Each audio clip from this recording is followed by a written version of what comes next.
Assalamualaikum warahmatullahi wabarakatuh dan selamat pagi untuk anak-anak MEM sekalian. Pada pagi hari ini, MEM akan menyampaikan materi di kelas 12 yaitu materi tentang di bab 1 tentang hak dan kewajiban warga negara. Sebagai induk manusia, kita ini merupakan makhluk individu dan juga makhluk sosial.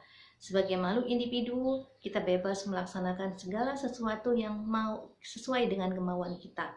Tapi kita lihat kemauan kita itu seperti apa, karena kita adalah makhluk sosial. Makhluk sosial itu adalah makhluk yang selalu berinteraksi, bergaul dengan orang lain. Artinya begini, kalau kita ingin menerapkan sesuatu yang sesuai dengan kemauan kita harus bisa menyesuaikan dengan lingkungan di mana kita bergaul. Artinya, kita berusaha untuk bisa melihat harmonisasi hubungan sebagai makhluk individu dan juga makhluk sosial. Karena pada dasarnya harus ada keseimbangan antara pelaksanaan hak dan kewajiban yang berhubungan sebagai makhluk sosial dan juga sebagai makhluk individu. Nah, dalam kehidupan sehari-hari masih sering kita melihat betapa banyaknya terjadi pelanggaran terhadap hak asasi manusia. Bagaimana itu bisa terjadi? Dan bagaimana cara kita untuk mencegah atau menghindari terjadinya pelanggaran tersebut? Kita akan bahas satu persatu. Yang pertama, kita lihat apa itu hak. Hak itu adalah segala sesuatu yang mutlak punya kita. Artinya, hak tersebut adalah hak yang bisa kita pergunakan tanpa gangguan dari orang lain, tanpa campur tangan dengan orang lain. Tapi lihat kembali bahwa hak yang akan kita milik, yang kita pergunakan tadi juga harus sesuai dengan kewajiban kita. Contohnya gini, ketika kita pergi nih berkendaraan, kita punya hak untuk mendapatkan pelayanan yang baik dalam berkendaraan. Misalnya naik kendaraan kereta api, kita berhak mendapatkan pelayanan yang maksimal. Tapi jangan lupa, kita harus punya kewajiban yang harus kita laksanakan.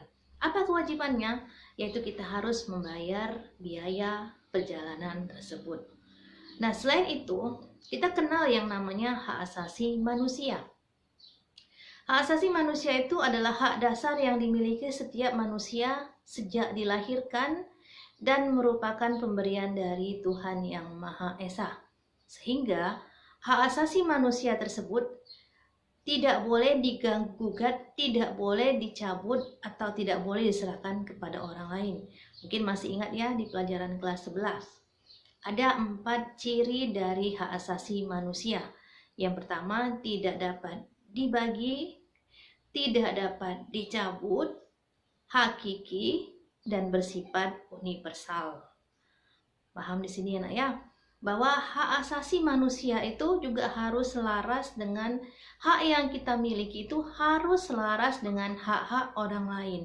Itu kita lihat siklusnya seperti itu adalah untuk menghindari terjadinya pelanggaran terhadap hak asasi manusia. Yang kedua adalah kewajiban. Kewajiban itu adalah sesuatu yang harus kita laksanakan dengan penuh tanggung jawab. Jadi kalau ditanya nih, kewajiban kita sebagai warga negara apa? Itu segala sesuatu yang kita harus lakukan, tapi dibatasi oleh undang-undang. Jadi kewajiban kita sebagai warga negara itu berbeda dengan kewajiban orang asing yang sedang berada di negara Indonesia. Misalnya, kita punya kewajiban apa? Kita punya kewajiban bela negara. Kalau orang asing, mereka punya kewajiban yang tidak sama dengan kita. Makanya judulnya tadi kewajiban warga negara. Nah, untuk menciptakan harmonisasi antara hak dan kewajiban asasi tersebut sebagai warga negara, kita harus bisa memahami. Kalau kita ingin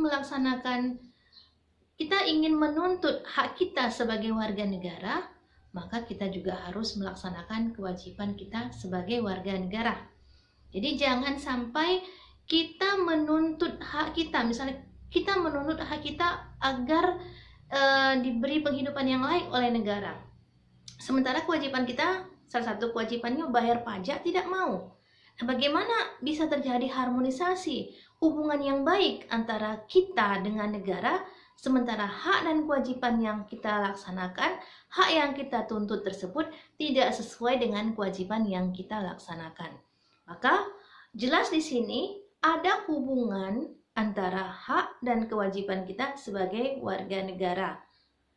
Mungkin sampai di sini mulai dipahami pelan-pelan ya nak ya. Saya ulangi nih. Kalau hak itu adalah sesuatu yang yang mutlak kita terima, tapi kita terima setelah kita melaksanakan yang namanya kewajiban. Jadi harus ada keseimbangan antara hak dan kewajiban kita sebagai warga negara.